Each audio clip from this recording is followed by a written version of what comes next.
is The Furnace with John Burton.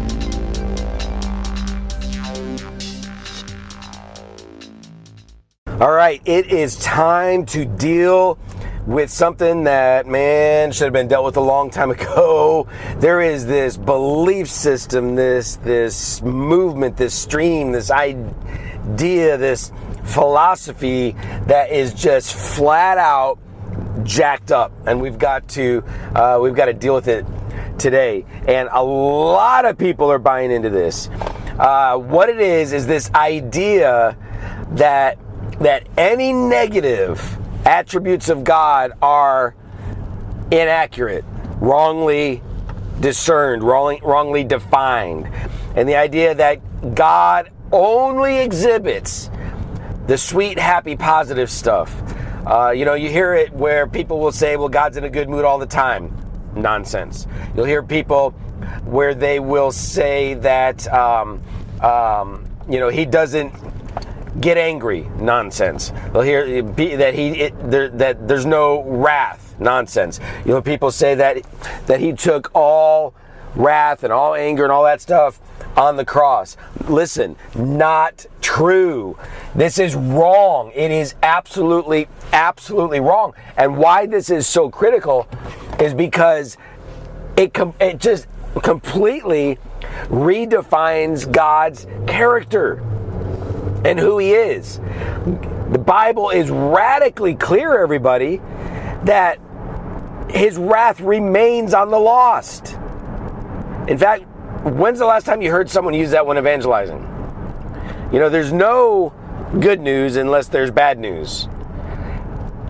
And so, but today people, they've got this goofy, quote unquote daddy God thing going on. And it's this uber, familiar, cozy, hop on daddy's lap kind of thing going on. And is there a place for that? Yeah, there is. Of course there is. But it is not the comprehensive experience that God has for us. People can't navigate the idea that God both is loving and he is harsh or severe. They can't handle that. Because they try to understand God with their finite brains. We have finite human brains. Really limited. Super limited. I mean, heck, if there's people in Mensa who have these crazy IQs that outside of God, they're just smarter than me, smarter than you. They can understand things that we can't. You start comparing human minds to God, and we're trying to figure him out, and we're trying to understand love, and we're trying to understand the way a father should act and all that kind of stuff based on our human understanding of human fathers, for example. And it's crazy. It's absolutely crazy. And people have bought into this, and they are following a wrongly defined, radically wrongly defined image of God.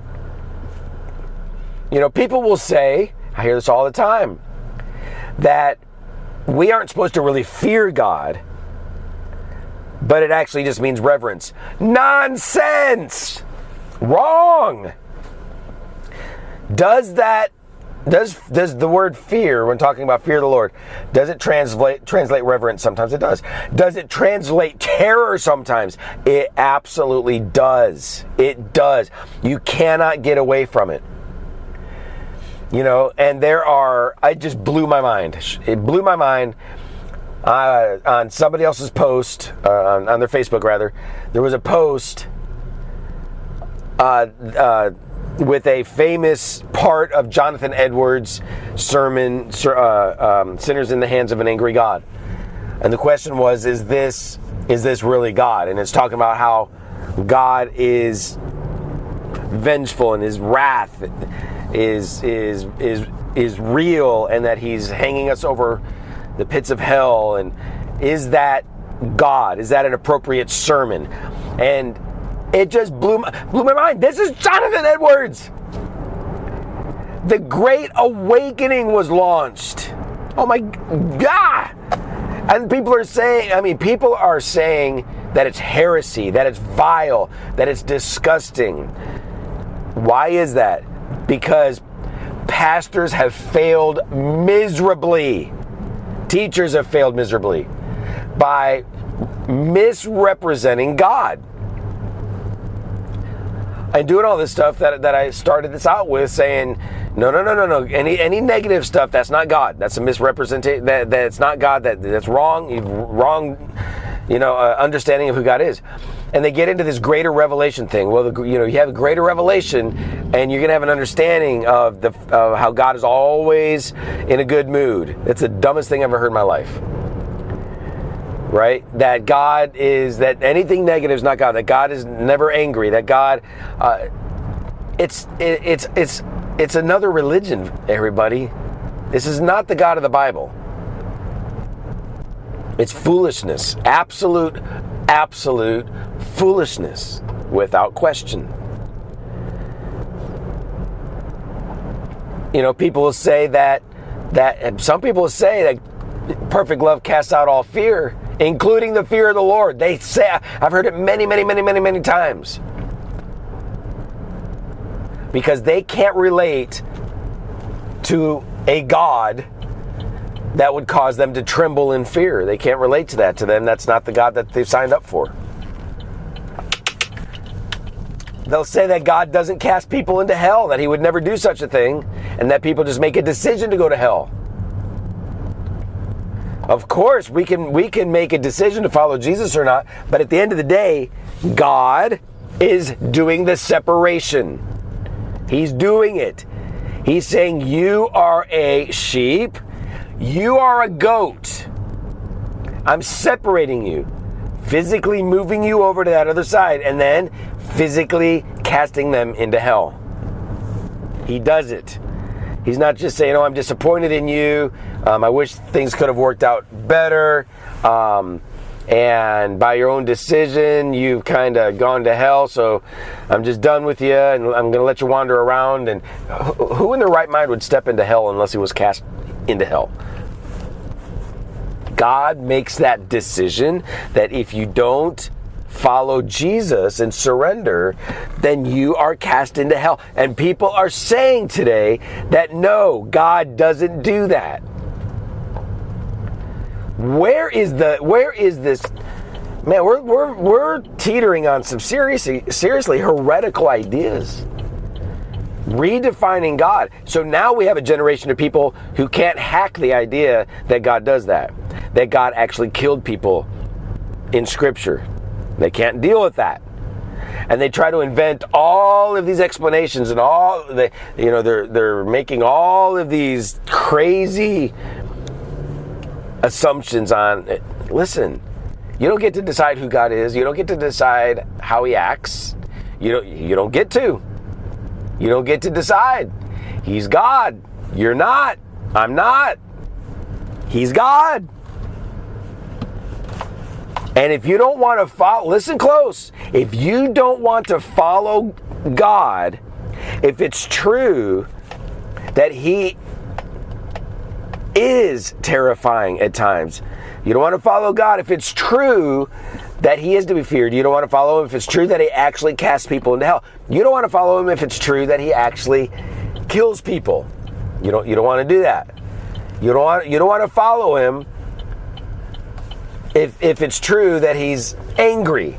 Sometimes you don't want to follow him if it's true that he is vengeful. That you don't want to follow him if it's true that he is wrathful, that he judges. Then don't follow him. Don't do it. Hit the road. But quit pretending to be some religious zealot if you're not following God the way that he has called you to follow him.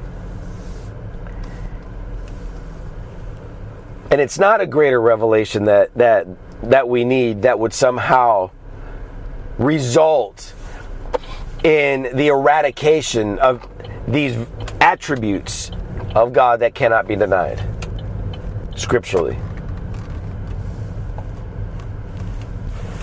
And so my mind is just, I say it's blown, and I don't guess it's blown in terms of I'm surprised, honestly, because I've just seen it for years and years and years and years and years. And people that are lovers of God, and they worship and they dance and they pray and do all these things, but they cannot hack him in the negative light. And it's a new agey kind of a thing. And it's wrong, I'm telling you. There's a lot of people that are just radically deceived because of this. Intensely deceived because of this. And it's a big deal. It's a big problem. And so I need to be in this place where, for me, that I'm in the Word, that I read it and I believe it, that it's true exactly. God is exactly as the Word defines him. I can't redefine him. How arrogant would that be? And this whole daddy God thing, I get it. People want to have this intimate connection with God. And man, I teach on this all the time. Intimacy with God is off the charts. It's amazing. But it's not always, sometimes, but it's not always just this daddy God kind of thing, just this let me just be real cozy with you kind of thing. That's just not. And so what do you think about this? I would love to hear your input, your thoughts, your ideas. What do you think about this? I mean, are you hearing this kind of stuff? Are you seeing this kind of stuff? Have you been seduced by this kind of stuff? Where are you at in all of this? Do you get troubled and disturbed by the idea that God has quote-unquote negative attributes? His love and his ferocity are not mutually exclusive. His love and his wrath are not mutually exclusive. You don't have to choose one or the other. It's both. The fact that he gives us abundant life and the fact that he actually kills, not mutually exclusive. It's just not. You don't have to choose one or the other. It's both. So, I would love to hear what you have to say about this. What do you think about this? Because this is a belief system that's doing serious damage.